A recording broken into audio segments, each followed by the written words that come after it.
Добрый вечер, друзья! Сегодня эксклюзивно, специально для вас, с севера Шотландии к нам приехал виски из крафтовой винокурни, молодой винокурни и уже очень известной винокурни.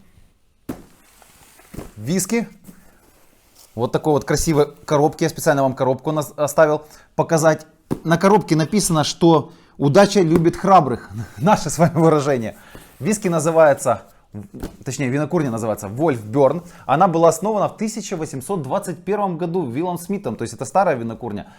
Она была на свое время она была очень большой и она была очень успешной. Несколько десятилетий она, винокурня, выпускала успешные релизы. Но в 1850 году она была по каким-то причинам закрыта. И вот новые владельцы винокурни обнаружили упоминание о этой старой винокурне в 2011 году. И в 2012 году они уже купили землю и начали строить предприятие. В 2013 году был уже запущен производственный процесс.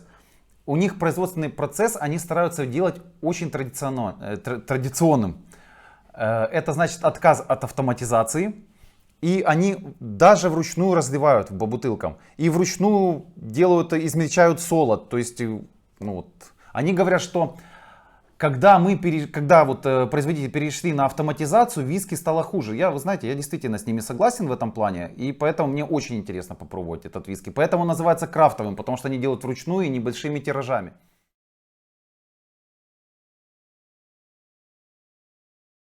Итак, в 2016 году ликероводочный завод впервые разлил партию виски, и они получили золотую медаль.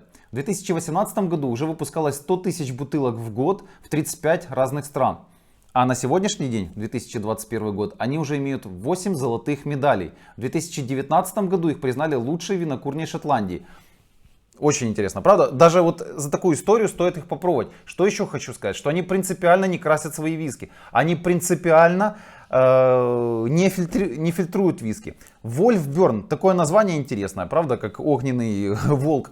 На самом деле это ручей. Это название ручья, Burn с шотландского, это ручей или маленькая река. Поэтому так вот родилось название. И еще что хочу сказать, что вот на этикетке это по преданиям на севере Шотландии было очень много волков, и волком никого не удивишь. Но у них был мистический Sea Wolf, морской волк какой-то назывался, который жил и на море, и на суше, ел касаток. И если человек его увидит, он будет удачливый. Или всю жизнь, или целый год, я не уточнено. Но вот как-то так. Друзья, давайте я вам покажу, что к нам приехало. Что мы получили. Первое, что удивило, это вот такая вот уплотнитель. Всегда пенопласт кладут, а тут уже экологический уплотнитель такой интересный. Итак, сначала я вам достану, а потом по каждой виски расскажу, как называется и из каких он бочках выдерживался.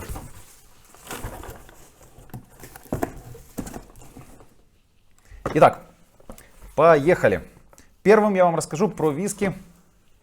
Что еще хочу показать. Смотрите, здесь кругом нарисован волк. И если вы купите 2 или больше бутылок, у вас получится вот такой рисунок сделать. И поставить себе в баре. Тоже красивый такой рисунок получается.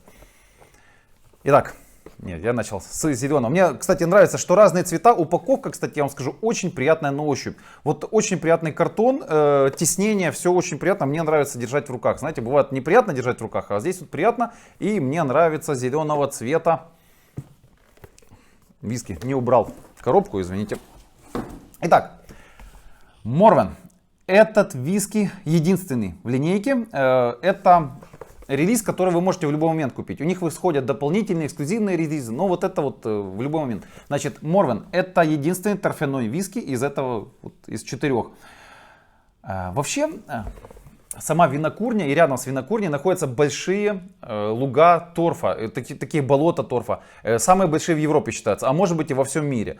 И вот изначально в 1821 году весь солод сушился, конечно, на торфу. И вот воспоминание об этом солоде сделан специально этот виски Morven, который сушился на торфу и имеет 10 ppm. Всего лишь 10 ppm, то есть мы почувствуем какой-то оттенок торфа. Будет очень интересно попробовать продегустировать этот оттенок торфа. Мне, по крайней мере. Мне, кстати, это, по-моему, первая зеленая такая темно-зеленая изумрудная упаковка, которую я держу в своих руках за долгое время. Аврора. Аврора переводится как «северное сияние». Уже такое, ну, красивое название на самом деле, мне нравится. Это привычный для нас с вами виски, выдерживался в бочках из-под бурбона и из-под шерри, из-под хереса. Что еще забыл сказать, что вся стандартная линейка 46 градусов. То есть это не привычно нам 40, а это уже такая интересная линейка.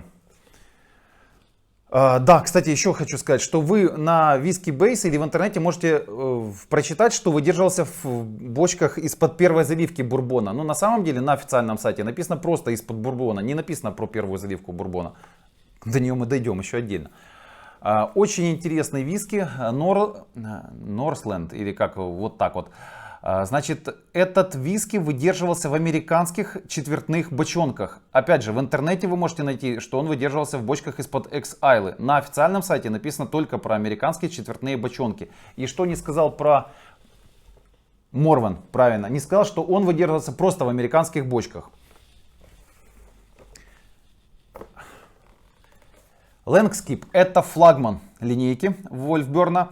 Значит, этот виски Langskip получил в 2021 году самую престижную, насколько я понимаю, насколько гордится Вольфберн этой наградой. Это самая престижная награда. Награда называется, вот так вот он выглядит в синей упаковке. Награда называется виски, Scottish Whisky Masters. Вот, наверное, очень престижно. Виски 58 градусов, выдерживался в бочонках первой заливки бурбона. Вот про эти три виски написано, что они выдерживались 5 лет в бочках, а вот именно Вольфберн Langskip выдерживался 6 лет в бочках из-под первой заливки бурбона.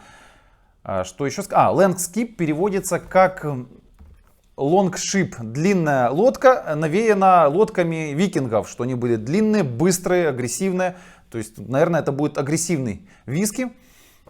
Вот такая вот у нас линейка. Мы, друзья, с вами обязательно каждый по отдельности продегустируем, чтобы, ну, полностью, знаете, нельзя все 4 сразу же открыть и продегустировать. Мы потом сразу. Мы начнем. Вот мне очень интересно, мне просто вот хочется открыть, и, наверное, мы откроем Morven первым, потому что это дымный виски, почувствовать дым. После этого Аврора, мне очень нравится название, «Северное сияние», я его... Аврора, «Северное сияние», я его хочу увидеть и никак не попадаю в Норвегию на «Северное сияние», надеюсь, когда-нибудь попаду.